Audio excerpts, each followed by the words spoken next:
Okay, so ngayon naman pag-uusapan natin how we're going to compute the mean. Kasi halimbawa, ang topic natin ay measures of central tendency of ungroup data. So, based on sa ating example, halimbawa, si Leila wants to know the average of her grades in 5 subjects. So, kapag pinag-uusapan ng average, ibig sabihin, we need to get the mean. No? So, halimbawa, as a teacher, get the mean.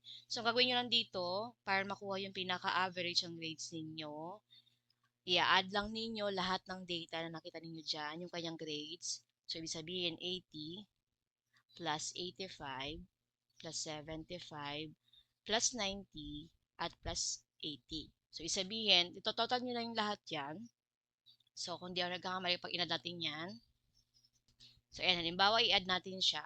Gagawin nyo lang, type nyo lang sa calculator if you have calculator. So, 80 plus 85 plus 75 plus 90 plus 80, then total is equal to 410.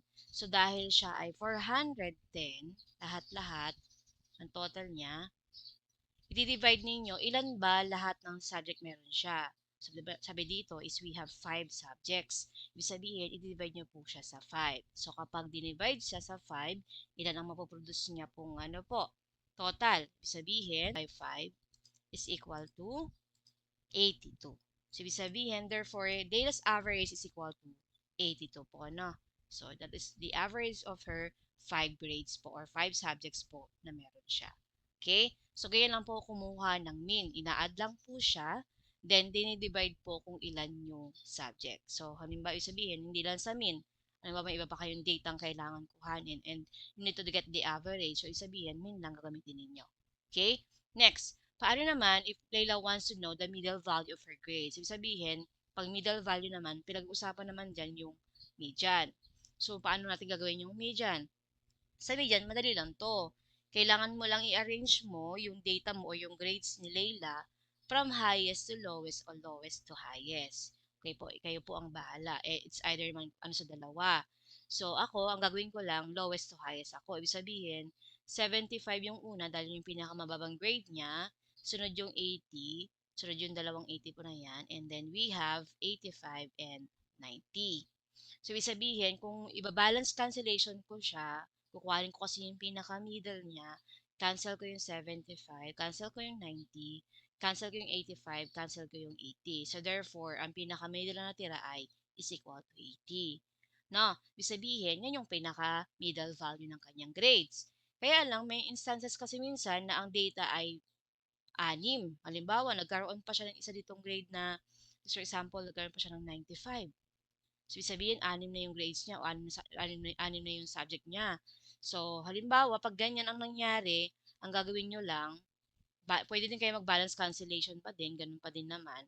So, cancel yung 75, cancel yung 95, yung 80, at saka yung 90. So, therefore, may dalawa tayong natira sa gitna, mga anak. No? Ibig sabihin, yung dalawang natira sa gitna, ang gagawin nyo lang dyan dahil kailangan isa lang, kasi middle value nga lang, i-add nyo po yung 80 plus 85, then divided by sa dalawa. Sabihin, 80 plus 85, we have 165, divided by 2, so ilan po yon? Sabihin, magbibigay siya ng 82 po, no? Kapag dinivide yung dalawa, so we have 82. So, 0.5, may point something po siya. Nagkaroon siya ng half.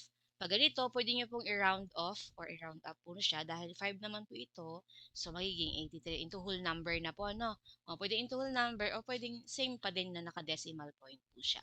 Accepted naman po yun, no? Okay. So, ibig sabihin, dun sa unang example natin, pag, again po, kapag tatandaan nyo, sa median, may dalawang klase.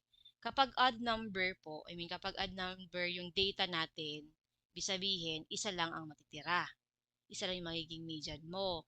Pero kapag even number yung data mo, ibig sabihin, we have 2. No, at dahil we have 2 data, kailangan mo siyang gawing i-add mo and then divided by 2. Then yung answer, that is the middle. Okay? Next, another one. Paano naman kapag gusto malaman ni Leila yung kanyang most frequent grades po sa 5? When say most frequent, pag-uusapan natin dito yung mode naman. When say mode, ito yung mas maraming number na nagre-repeating or nauulit. Ibig sabihin, maraming data. So, based on the sa 5 subjects mayroon siya, yung grades na ulit ay yung 80. Madali lang to. Siya yung pinakamadali. Ibig sabihin, 80 yung kanyang magiging mode. Okay? May instances naman, halimbawa, may naulit din 90 dito. So, ibig sabihin, ang nagkaroon siya ng 80 at saka 90. So, dalawa na yung mode niya. Okay? Kaya dito pumapasok yung sinasabi nating types of mode. Okay? Kapag isa lang yung nakita nating mode, that is what we call unimodal. So, we have set of data with only one mode. Another one, meron pangalawa, kapag dalawa, that is set of data with two or modes naman po, we call the bimodal. Halimbawa, sabi kanina no ma'am, na meron tayong 80 at saka 90. Sabihin, dalawa na yan. Okay, na naulit, no? Next, another one, we have trimodal or set of data with three modes naman kapag trimodal. Okay? Next, and we have also the multimodal na tinatawag or marami. Ibig sabihin, this one is 4 or more than na modal or na modes. Halimbawa, we have 90, 80, 70, halimbawa 85, and then 86. Ayan, halimbawa yung nakuha nating mode na pare-parehas. Ibig sabihin, ang data natin ay 5 na. Ibig sabihin, category as multimodal na siya.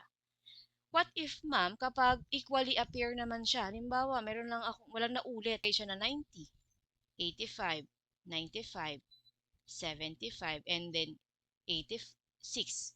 So, titignan ng mga anak, walang nauulit, di ba? They are equally appear. Kapag ganyan, that is category as no mode, mga anak. So, sabihin, wala tayong mode dito. Okay? So, that is the mean median mode of the ungrouped data po ng measure sa central tendency.